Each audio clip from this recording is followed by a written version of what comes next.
bapfa kwitwaza biriya byapa ntacyo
qu'on a été le chercher. C'est très important pour nous à ce moment-là.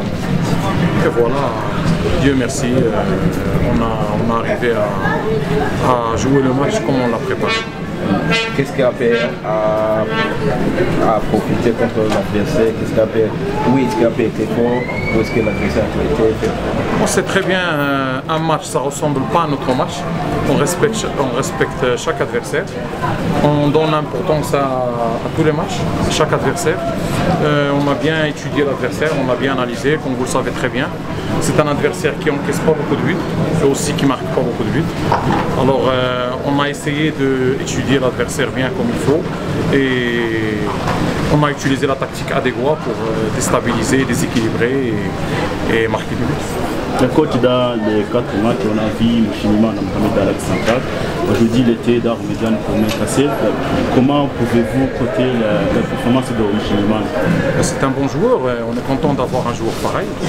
Parce qu'il a la chance qu'on a à Père, on a des joueurs comme Mohamed, que c'est des joueurs polyvalents qui peuvent jouer dans l'axe central, comme ils peuvent jouer dans le milieu de terrain. Voilà. Un coach ou un staff doit savoir bien analyser ses individualités et surtout bien les utiliser. Coach, nous avons vu beaucoup de rotations aujourd'hui. C'est à cause des matchs de mercredi contre les autres agents de sécurité. On ne peut pas que des agents de sécurité, mais c'est une équipe qui s'appelle Police FC. Voilà, on respecte l'adversaire, on respecte le nom de l'équipe. C'est un adversaire de niveau. Un adversaire qui contient des joueurs d'expérience. Pour la rotation, non. On ne joue pas pour la rotation, on n'a pas fait de rotation. On a joué jouer le système qu'il faut pour jouer contre Moanga. Police, c'est un autre match. Et mercredi, on va voir ce que ça va donner. On va préparer notre match et c'est tout. On va le jouer et à la fin du match, on va voir par rapport à ce qu'on a présenté dans le terrain, soit au niveau jeu, soit au niveau résultat, on va faire le bilan. Vous savez bien que c'est un derby. Oui, tous les matchs au Rwanda, c'est des derbys. Coach, vous venez d'affronter 5 adversaires dans le championnat rwandais. C'était pour vous la première fois. Quelle image avez-vous sur le champ? C'est un bon championnat, très bonne organisation, très bons adversaires. Des matchs lourds qu'on a joués contre des adversaires très bien organisés, avec des bons recrutements. Et voilà, c'est comme ça que le niveau de championnat il va être très élevé.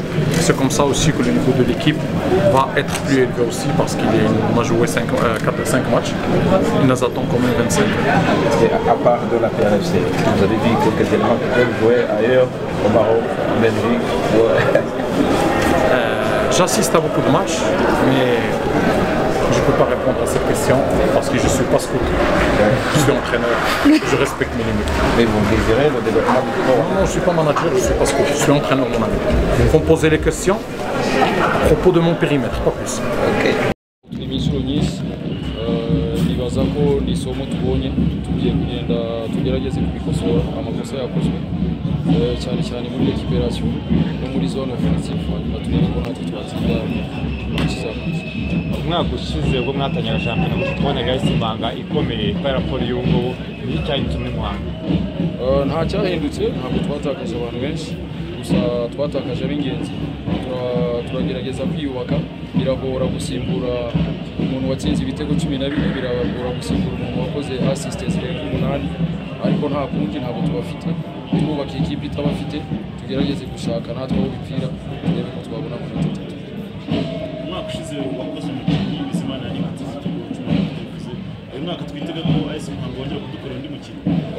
Nibaza ko ntari rarenga, tumaze gukina imikino 5, shampiyona n'imikino 30. Ubwo encore 25. Muri 25 birashoboka dufite umukinnyi udukinira muri attaque, ntabwo ari adapta neza. Nawe ni nka Yannick yavuye muri deuxième division. Yannick yagize amahirwe, twaje mu cyiciro cya mbere. Tumaranye umwaka muri deuxième division, yahigiye byinshi. Uyu we nta mwanya yabonye yo kwiga kuko yaje ahita ajya mu cyiciro cya mbere kandi agomba guhita yatakira equipe. Nibaza ko nawe ni ukumuha umwanya nk'ibyo Yannick yakoze, nawe ashobora kuzabikora. Coach, uyu mwaka habaye impinduka nyinshi, abatoza benshi b'abanyamahanga benshi cyane ndetse mu Rwanda wenda umunyamahanga ushobora kuza akagira icyo azana cyaba ari cyiza. Iyo urebye imvune 5 zirangiye, abatoza ubona tactiquement hari ibintu bahinduye, hari bari gufasha umukino. Navuga ko n'ubundi equipe ubona ari nziza, izari zifite n'ubundi abanyamahanga na mbere kuko zo zigerageza gushaka abanyamahanga bashoboye, ariko nka equipe ifite umunyamahanga ikaba iri muri equipe 2 za nyuma 3 za nyuma, simbona uwo nguwo icyo yaje gukora cyangwa icyo ashobora kongera abakinnyi bacu cyangwa se twebwe ubwacu nk'abatoza icyo dushobora kumukuraho. Nibaza ko ntacyo, ntabwo navuga ko abatoza benshi b'abanyamahanga hari impact bazakora, wenda bazayikora n'ubundi ni abasanzwe babikora, ni nk'abo bo muri APR, ni nk'abo muri Rayon Sport. Za equipe n'ubundi zisanzwe zigira abanyamahanga, ubona ko ari abanyamahanga bashobora kugira icyo bamarira umupira wacu, ariko hari abandi barimo kugera kuri uyu munota afite 0. Nibaza ko abo ngabo ntacyo bazateza. Bagenzi banyu batakaje akazi kubera ibyangombwa bafite lisansi A cyangwa se B, tubona batari kujya no kwiga wenda bazakora kugera ku kazi, icyo babakoze. Buriya mwebwe mushobora kuba wenda mwaragize amahirwe igihugu kikabishyurira mu kwiga, simbizi neza, ariko kujya kwiga hanze ntabwo ari ibintu byoroshye, biravuna. Kereka wenda uzagira amahirwe nawe igihugu kikamufasha, ariko nibaza ko nko kuva hano ukajya kwigira ntabwo ari ibintu byoroshye, umutoza wenyine kubyikorera ntabwo byoroshye. Epui nta makosa babigizemo kuba uyu munsi nta lisansi bafite.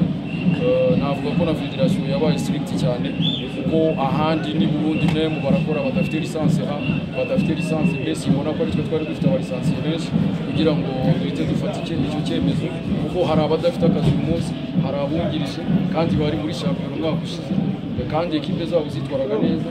ngira ngo AS Kigali yarabikoze hano mu rugero yakoze yatwaye igikombe idafite umutoza ufite lisansi nibaza ko federasiyo yabaye strict simbona ko ariko yari kubikora wenda yari gutanga igihe n'abo batoza kandi nayo ikabafasha kuko nimba dufite ibyiciro bigera kuri 3 bya lisansi se cyangwa bingahe simbyibuka neza ahubwo tukaba dufite icyiciro kimwe cya lisansi ntabwo ari ikibazo cy'abatoza